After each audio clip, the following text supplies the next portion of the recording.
सर्वेभ्यः नमो नमः। अहम मोनिका तालियान। हम पहले अपना प्रश्न देख लेते हैं, जैसा हमारी परीक्षा में पूछा जाएगा। चित्र वर्णम, आपका एक ऐसा ही चित्र आएगा और उसके लिए आपका ऐसा ही प्रश्न पूछा जाएगा।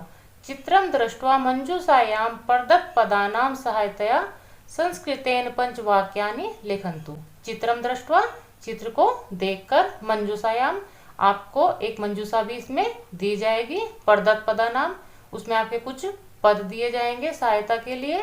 उनकी सहायता से आपको संस्कृत में 5 वाक्यों का निर्माण करना है या 5 वाक्य लिखने हैं।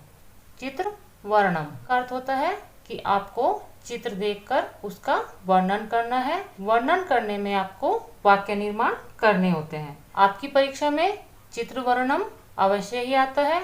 5 वाक्य करने के लिए जो आवश्यक है वह आपके अस धातु, उनको हम एक बार देख लेते हैं। उसके बाद फिर हम अपना चित्र वर्णन करना सीखेंगे। चित्र वर्णन में जो सबसे मुख्य धातु होती है वह है आपकी अस धातु। अस धातु का अर्थ होता है। धातु रूप के बारे में आप पहले से ही जानते हैं। धातु में आपके प्रथम पुरुष, मध्यम पुरुष, उत्तम पुरुष, 3 पुरुष होते हैं। एक वचनम, द्विवचनम, बहुवचनम, 3 वचन होते हैं। प्रथम पुरुष आपका अन्य व्यक्ति के लिए होता है, मध्यम पुरुष आपका सामने वाले व्यक्ति के लिए और उत्तम पुरुष आपका स्वयं के लिए प्रयोग होता है। पहले हम अपनी धातु देख लेते हैं। वर्तमान काल की धातु का हम प्रयोग करेंगे। अस्ति, स्था, सन्ति, असि, स्था, स्त, अस्मि, स्व, सम। इनके अर्थ भी आप जान लीजिए।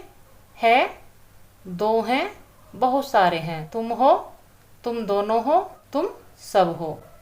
मैं हूँ, हम दोनों हैं, हम सब हैं। हम अपने चित्र वर्णन में केवल अस धातु लट लकारे अर्थात अस धातु के वर्तमान काल के ही रूप प्रयोग करेंगे।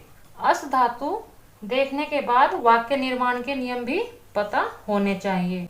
जैसे वाक्य निर्माण में नियम होता है कि जिस पुरुष, जिस वचन का आपका कर्ता होगा उसी पुरुष और उसी वचन की आपकी क्रिया होगी। यदि यह नियम आप याद कर लेते हैं तो आपका 90% वाक्य सही हो जाएगा। 10% आपका जो वाक्य है उसके लिए आपको अपनी विभक्तियों पर ध्यान देना होगा। जैसे आपका कर्मणि द्वितीय नियम से कर्म में आपकी द्वितीय विभक्ति होती है। यह आपकी इस चित्र की मंजूषा है जिसमें आपके कुछ पद दिए हुए हैं। वाक्य निर्माण में आपके जब आप वाक्य बनाएंगे तो उसके 3 भाग होते हैं, कर्ता, कर्म और क्रिया। कर्ता में आप अपने शब्द रूपों का प्रयोग करते हैं और क्रिया में धातु रूप का। कर्म के लिए आप हमेशा द्वितीय विभक्ति का प्रयोग करते हैं। अब हम अपनी मंजूषा से शब्द लेकर अपने वाक्य निर्माण करना सीखेंगे। अस्मिन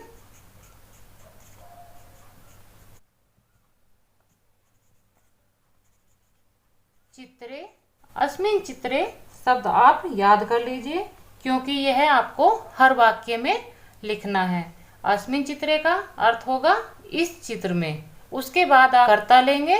जैसे इस चित्र में जनाहा, जनाहा यहाँ से ले लेंगे आप।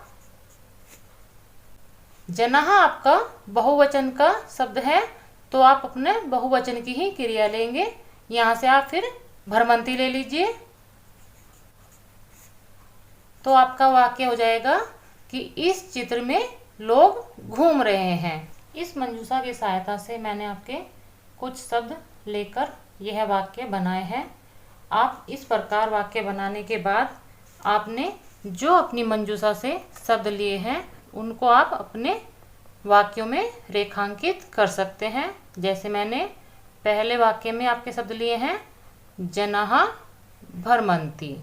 द्वितीय वाक्य में मैंने शब्द लिया है आपका नौका। तृतीय वाक्य में आपका मैंने आधुनिक और विशाल भवनानी लिया है। उसके बाद आपका चतुर्थ वाक्य में मैंने आपका सागरे और नौका शब्द लिया है और अंतिम वाक्य में मैंने आपका तीरे सुंदरम विशाल भवनानी यह लिए हैं। इन वाक्यों के साथ मैंने आपको जो अभी अस धातु कराई थी जिसका अर्थ होता है उसके भी शब्द मैंने यहाँ पर प्रयोग किए हैं क्रिया के रूप में। आप इनके अर्थ देख लीजिए। अस्मिन् चित्रे जनाः भ्रमन्ति, इस चित्र में लोग घूम रहे हैं। अस्मिन् चित्रे नौका अस्ति, इस चित्र में नौका है।